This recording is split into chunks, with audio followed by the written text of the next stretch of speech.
हरे कृष्णा। आप सभी को सावन मास की पुत्रदा एकादशी की बहुत बहुत शुभकामनाएं। हस्तिनापुर की भव्य राजसभा आज शांति से भरी हुई है, परंतु महाराज युधिष्ठिर के अंतःकरण में एक गहन चिंता व्याप्त है। राज्य का संचालन, धर्म का पालन और प्रजाजन का कल्याण, ये सभी कर्तव्यों को उन्होंने निष्ठा से निभाया है, परंतु फिर भी एक प्रश्न उनके मन में बारंबार उमड़ता है। एक ऐसा प्रश्न जो न केवल राजधर्म से जुड़ा है बल्कि समस्त मनुष्यों के जीवन और उनके भविष्य की चिंता से जन्मा है। वे विचार मग्न होकर अपने महल के एकांत कक्ष में बैठे हैं। उनके नेत्र दूर क्षितिज को निहार रहे हैं, पर मन भीतर की किसी गहराई में उतर चुका है। उनकी चिंता है क्या उन दंपतियों के लिए जिनके जीवन में संतान रूपी प्रकाश नहीं है। कोई ऐसा व्रत या उपाय है जिससे वे संतान सुख प्राप्त कर सके, या जिन्हें पुत्र प्राप्ति की कामना है उन्हें पुत्र प्राप्ति का सुख प्राप्त हो सके। क्या ईश्वर ने ऐसा कोई मार्ग बताया है जो निज संतानों को भी संतान की कृपा दे सके। ये प्रश्न केवल कोई सांसारिक जिज्ञासा नहीं थी, यह एक धर्मात्मा राजा की भावना थी जो समस्त प्राणियों के कल्याण हेतु उत्तर खोज रहा था। और जब धर्म के पथिक सत्य के सेवक युधिष्ठिर महाराज इस भावना से श्री हरि को स्मरण करते हैं, तब स्वयं भगवान श्री कृष्ण, द्वारिका के नाथ योगेश्वर, धर्म और करुणा की मूर्ति, अपनी दिव्य दृष्टि से यह पुकार सुन लेते हैं। सहस्त्रों सूर्यों की आभा लिए श्री कृष्ण एक क्षण में प्रकट हो जाते हैं युधिष्ठिर महाराज की राजसभा में, और उनका आगमन केवल आलोक लेकर ही नहीं आता बल्कि समाधान लेकर आता है, एक पवित्र व्रत की दिव्य कथा के रूप में, जो उन लोगों के लिए वरदान है जो संतान की अभिलाषा रखते हैं। श्री कृष्ण मंद मुस्कान के साथ कहते हैं, हे धर्मराज, तुम्हारा ये प्रश्न न केवल धर्मपूर्ण है अपितु करुणा और लोक कल्याण से ओतप्रोत है। मैं तुम्हें उस व्रत की कथा सुनाता हूँ जो श्रावण मास के शुक्ल पक्ष की एकादशी को किया जाता है और जिसे पुत्रदा एकादशी कहा जाता है। अब आरंभ होती है वह दिव्य कथा जिसे स्वयं श्री कृष्ण ने धर्मराज युधिष्ठिर को सुनाया, जो आज भी श्रद्धा और विश्वास से जीवन में संतान सुख की आशा लेकर आती है। महाराज युधिष्ठिर ने पूछा, हे मधुसूदन, श्रावण मास के शुक्ल पक्ष में किस नाम की एकादशी आती है? कृपया उसका भी वर्णन कीजिए। तब भगवान श्री कृष्ण बोले, राजन, प्राचीन काल की बात है, द्वापर युग के प्रारंभ का समय था। महिष्मती नगरी में राजा महिजीत अपने राज्य का पालन करते थे, किंतु उन्हें कोई पुत्र नहीं था, इसलिए वह राज्य उन्हें सुखदायक नहीं लगता था। अपनी अवस्था अधिक देखकर राजा को बड़ी चिंता होने लगी। उन्होंने प्रजाजनों के बीच बैठकर एक दिन इस प्रकार कहा, प्रजाजनों, इस जन्म में मुझसे कोई पातक नहीं हुआ है। मैंने अपने खजाने में अन्याय से कमाया हुआ धन भी कभी जमा नहीं किया। ब्राह्मणों और देवताओं का धन भी मैंने कभी नहीं लिया है। पुत्रवत प्रजा का पालन किया है, धर्म से पृथ्वी पर अधिकार जमाया है। दुष्टों को चाहे वे बंधु और पुत्रों के समान ही क्यों ना हो, मैंने उन्हें हमेशा दंड दिया है। शिष्ट पुरुषों का सदैव सम्मान किया है और किसी को द्वेष का पात्र कभी नहीं समझा। फिर क्या कारण है जो मेरे घर में आज तक पुत्र उत्पन्न ही नहीं हुआ? आप लोग कृपया इस पर विचार करें।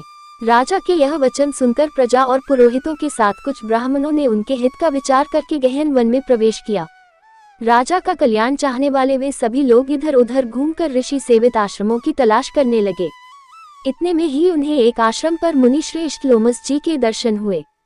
लोमस जी धर्म के तत्वज्ञ, संपूर्ण शास्त्रों के विशिष्ट विद्वान, दीर्घायु और महात्मा हैं। उनका शरीर लोम से भरा हुआ है।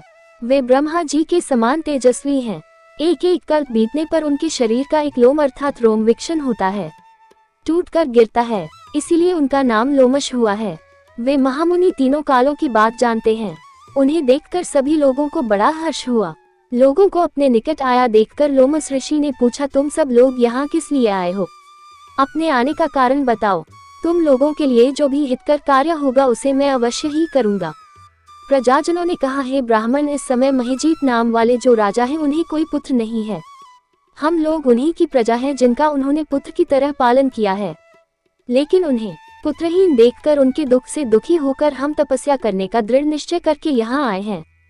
हे द्विजोतम राजा के भाग्य से हमें इस समय आपका दर्शन प्राप्त हुआ है, और महापुरुषों के दर्शन से ही मनुष्यों के सब कार्य सिद्ध हो जाते हैं। मुन, अब हमें उस उपाय का उपदेश कीजिए जिससे हमारे राजा को पुत्र की प्राप्ति हो। उनकी बातें सुनकर लोमश ऋषि 2 घड़ी के लिए ध्यान मगन हो गए।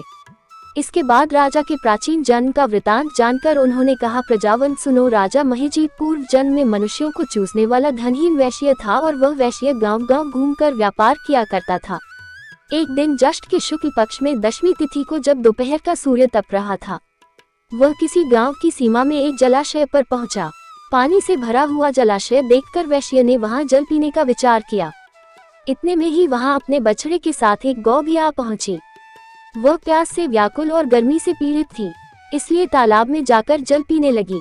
लेकिन वैश्य ने पानी पीती हुई उस प्यासी गाय को हाँक कर दूर हटा दिया और स्वयं पानी पीने लगा। उसी पाप कर्म के कारण राजा इस समय पुत्रहीन हुए हैं। किसी जन्म के पुण्य से इन्हें निष्कंटक राज्य की प्राप्ति हुई है। प्रजाजनों ने कहा, मुनि, किंतु पुराणों में तो उल्लेख है कि प्रायश्चित रूप पुण्य से ही पाप नष्ट होते हैं। इसलिए कृपया ऐसे पुण्य कर्म का उपदेश कीजिए जिससे उस पाप का नाश हो सके। तब लोमश ऋषि बोले, प्रजाजनों, श्रावण मास के शुक्ल पक्ष में जो एकादशी होती है वो पुत्रदा के नाम से विख्यात है। वह मनोवांछित फल प्रदान करने वाली है। तुम सब उसी व्रत का पालन करो। ये सुनकर प्रजाजनों ने मुनि को नमस्कार किया और नगर में आकर विधि पूर्वक पुत्रदा एकादशी के व्रत का अनुष्ठान किया। उन्होंने विधि पूर्वक जागरण भी किया और उसका निर्मल पुण्य राजा को अर्पण कर दिया। कुछ ही समय में रानी ने गर्भ धारण किया और प्रसव का समय आने पर एक स्वस्थ और बलवान पुत्र को जन्म दिया। इस प्रकार पुत्रदा एकादशी के इस पावन महात्म्य को सुनकर मनुष्य पापों से मुक्त हो जाता है और ये लोक में सुख पाकर परलोक में स्वर्गीय गति को प्राप्त करता है। इस प्रकार जैसे ही श्री कृष्ण की वाणी शांत हुई, धर्मराज युधिष्ठिर गहन मौन में डूब गए। श्रद्धा से उनके नेत्र झुक गए, हृदय विनम्र हो गया और आत्मा आलोकित। श्री कृष्ण ने न केवल एक व्रत की विधि बताई थी बल्कि एक संदेश भी दिया था कि जब श्रद्धा और विश्वास से व्रत किया जाए तो वह केवल कर्म नहीं अपितु वरदान भी बन जाता है। युधिष्ठिर महाराज बोले, ही केशव, आपके श्री मुख से यह पुत्रदा एकादशी की महिमा को सुनकर अब मुझे समझ में आया कि केवल शरीर से किया गया उपवास नहीं बल्कि मन और आत्मा से किया गया व्रत ही फलदायी होता है। जो मनुष्य श्रावण मास के शुक्ल पक्ष की एकादशी को श्रद्धा, नियम और भक्ति से यह व्रत करता है उसे पुण्य की प्राप्ति होती है, और यदि वह संतानहीन है तो उसे पुत्र रूप में कृपा का वरदान मिलता है। तब श्री कृष्ण ने कहा, हे धर्मराज, यह व्रत कलयुग में विशेष प्रभावकारी होगा, क्योंकि जब मनुष्य अपने कर्मों से थक जाएगा तब यही व्रत उसे आशा और फल देगा, और जो इस व्रत की कथा को श्रद्धा से सुनता है वह भी इस पुण्य फल का भागी बनता है। युधिष्ठिर महाराज ने इस ज्ञान को संजो लिया और फिर उन्होंने अपने अनुजों, प्रजा और संतजनों को यह व्रत करने का उपदेश दिया। विदा लेने से पहले श्री कृष्ण ने कहा, हे धर्मराज, अब मैं लौटता हूँ, पर याद रखना, जहाँ सत्य होगा, जहाँ श्रद्धा होगी, वहाँ मैं सदैव उपस्थित रहूंगा। धीरे धीरे श्री कृष्ण का रूप प्रकाश में लिपटा हुआ ऊपर उठता है, जैसे कोई ज्योति आकाश में विलीन हो रही हो। सभा निशब्द हो जाती है, परंतु श्री कृष्ण के वचनों की प्रतिध्वनि अब भी युधिष्ठिर के मन में गूंज रही थी। व्रत केवल उपवास नहीं, व्रत है आत्मा की तपस्या, और श्रद्धा है वह सेतु जो मनुष्य को मुझ तक पहुंचाता है। श्री कृष्ण अंतर्ध्यान हो जाते हैं, पर उनका आशीर्वाद अब कथा बन चुका है, श्रुति बन चुका है, संस्कार बन चुका है। प्रिय श्रोताओं, जैसे ही हम पुत्रदा एकादशी की इस पवित्र कथा को पूर्ण करते हैं, हमारे मन में प्रभु श्री हरि के व्रत की महिमा बस जाती है। परंतु इस व्रत की पूर्णता तब तक नहीं मानी जाती जब तक हम तुलसी माता की कथा और उनकी महिमा का श्रवण न करें, क्योंकि तुलसी केवल एक पौधा नहीं, वह भक्ति की जीवंत मूर्ति है। उनके बिना श्रीहरि का पूजन अधूरा है, उनके बिना व्रत का फल अपूर्ण है, और उनके बिना एकादशी की पूजा स्वीकार नहीं होती। शास्त्रों में कहा गया है, यत्र तुलसी तत्र वौठा, अर्थात जहाँ तुलसी है वही श्रीहरि वास करते हैं। जिस प्रकार दीपक को बाती के बिना नहीं जलाया जा सकता, उसी प्रकार श्री हरि को तुलसी की पत्तियों के बिना प्रसन्न नहीं किया जा सकता। ये वही तुलसी है जिन्होंने भगवान को पति रूप में प्राप्त किया, जिनके चरणों की रज से भक्तों के पाप कटते हैं और जिनकी कथा स्वयं श्री हरि की कथा से जुड़ी हुई है। तो आइए अब सुनते हैं तुलसी माता की वह पुण्यमय कथा जिसके श्रवण से एकादशी व्रत का पूर्ण फल प्राप्त होता है और भक्तों का हृदय श्री हरि के चरणों से जुड़ जाता है।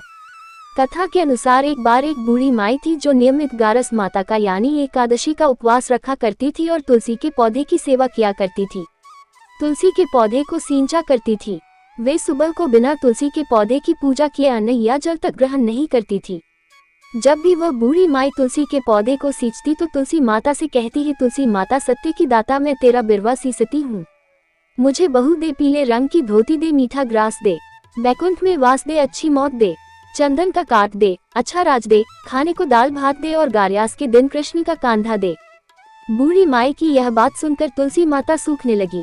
तुलसी माता को इस प्रकार सूखता देखकर एक दिन भगवान कृष्ण ने पूछा, हे तुलसी, तुम दिन प्रतिदिन क्यों सूखती जा रही हो?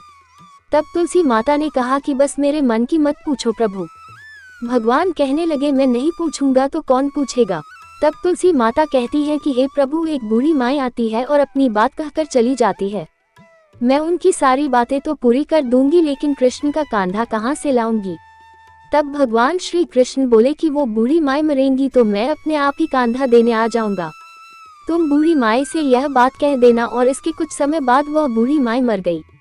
बूढ़ी माई के मरने पर सारा गांव इकट्ठा हो गया और उनका अंतिम समय आने पर जब उन्हें उठाने लगे तब तो वह बहुत भारी हो गई, जिससे वो किसी से उठाए ना उठ सकी। सभी कहने लगी, ये तो बहुत धर्मात्मा थी, बहुत संस्कारी थी, खूब पूजा पाठ करती थी, कोई पाप तक इन्होंने नहीं किया, फिर यह इतनी भारी कैसे हो गई। तभी बूढ़े ब्राह्मण के भेष में वहाँ भगवान श्री कृष्ण आए और कहने लगे, ये भीड़ कैसी है। तब तक गाँव वाले बोले कि एक बूढ़ी माई मर गई है और आज एकादशी का दिन है। वो इतनी पापिन थी कि उसकी अर्थी उठाए नहीं उठ रही, ये तो बहुत भारी हो गई है।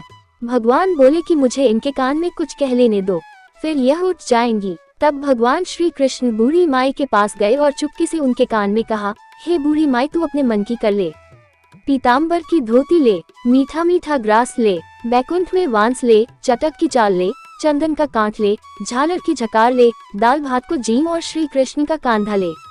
भगवान की सारी बातें सुनकर बूढ़ी माई तो हल्की हो गई और तब भगवान कृष्ण उन्हें अपने कांधे पर लेकर गए। इस प्रकार बूढ़ी माई को मुक्ति मिल गई और वह बैकुंठ लोक को चली गई। हे तुलसी माते, जैसे आपने उन बूढ़ी माई को मुक्ति दी, ऐसे ही सभी को मुक्ति देना। जैसे भगवान कृष्ण ने उन्हें कांधा दिया, वैसा ही हम सबको भी देना। प्रेम से बोलिए श्री कृष्ण भगवान की जय, श्री नारायण की जय।